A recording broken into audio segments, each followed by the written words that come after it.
আবু দাউদ শরীফের বর্ণনা ইবনে আব্বাস রাদিয়াল্লাহু তাআলা আনহুমা থেকে বর্ণিত, তিনি বলেন,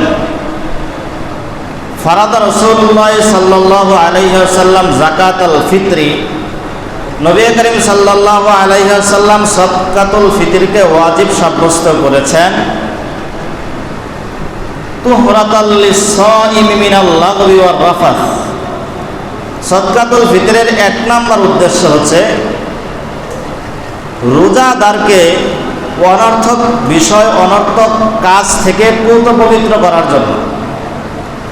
মানে বুঝেন, আমরা রোজা রাখি, যত সতর্কতার সাথেই রোজা রাখি না কেন, রোজা রাখার সময় ছোটোখাটো ভুল ত্রুটি আমাদের থেকে হয়েই যায়। আমরা একটা কটু কথা বলে ফেলি, একটা অনর্থক কথা বলে ফেলি, গালমন্দ করে ফেলি, একটা অনর্থক কাজ করে ফেলি যেটার সাথে রোজার কোনো সম্পর্ক নেই। তো এরকম কাজ আমরা ইচ্ছা না থাকা সত্ত্বেও করে ফেলি। এই সমস্ত কাজের দ্বারা আমাদের রোজাগুলো ত্রুটিপূর্ণ হয়ে যায়, রোজাগুলো সলিড থাকে না। তো নবী করিম সাল্লাল্লাহু আলাইহি ওয়াসাল্লাম রোজার পরে সাদকাতুল ফিতরকে ওয়াজিব করেছেন।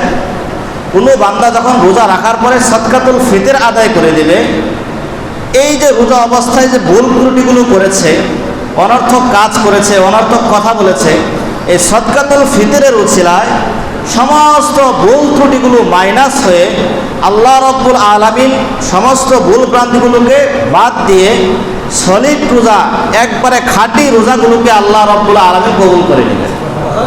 মানে হচ্ছে আপনি যে ভুল করেছেন সাদকাতুল ফিতরের দ্বারা এই ভুলগুলো মাইনাস হয়ে যাবে এবং শুধু রোজাটা আল্লাহ রাব্বুল আলামিন কবুল করে নেবেন।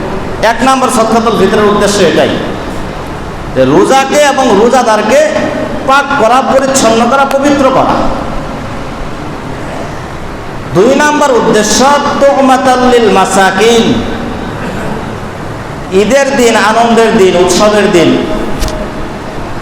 এই দিন মিসকিনদের জন্য, দরিদ্র অসহায় লোকদের জন্য খাবারের ব্যবস্থা করা, এটা সদকায়ে ফিতরের দুই নম্বর উদ্দেশ্য। আপনার টাকা পয়সা আছে, আল্লাহ রাব্বুল আলামিন দিয়েছেন, আপনি আনন্দে ঈদ উদযাপন করবেন। তো গরিবরাও যেন এই আনন্দে শরিক হতে পারে, অংশীদার হতে পারে, এজন্য নবী করিম সাল্লাল্লাহু আলাইহি ওয়াসাল্লাম ধনাঢ্য ব্যক্তিদেরকে সাদকাতুল ফিতর আদায় করার নির্দেশ দিয়েছেন। তাহলে বলেন, সাদকাতুল ফিতরের উদ্দেশ্য কয়টা? দুইটা। এক নাম্বার রোজাকে পাক ও পবিত্র করা, দুই নাম্বার অসহায় দরিদ্র লোকদের ঈদের দিন খাবারের ব্যবস্থা করা।